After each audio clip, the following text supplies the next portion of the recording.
बनना शुरू होगी। बिस्मिल्लाहिर्रहमानिर्रहीम। रूहानी तावीज़ की बड़ी करामत, सबसे बड़ी करामत।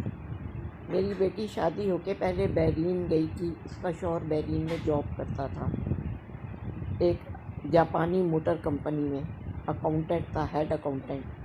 लेकिन बाद में वहाँ के अरबी लोग, बद्दू लोग तंग करने लगे और जापानी मोटर कंपनी के मालिक से कहने लगे कि हमें भी अपनी कंपनी में जॉब दो, वरना तुम्हारी कंपनी उठा के बाहर फेंक देंगे। अब वो आला तालीम याफ्ता तो होते नहीं थे, काम उनको आता नहीं था। मेरे दामाद के ऊपर वो बॉस बन के बैठ गया और अपनी सारी गलतियाँ उससे सही करवाता था, मेरे दामाद से, और कहलाता उसका बॉस था। तो इसलिए वो तंग आ गया और वहाँ से निकलने की सोचने लगा।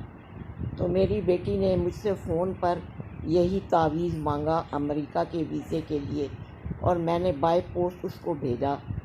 1 महीना गुज़र गया। मैंने सोचा उससे पूछूं कि तावीज़ का कुछ असर हुआ कि नहीं हुआ।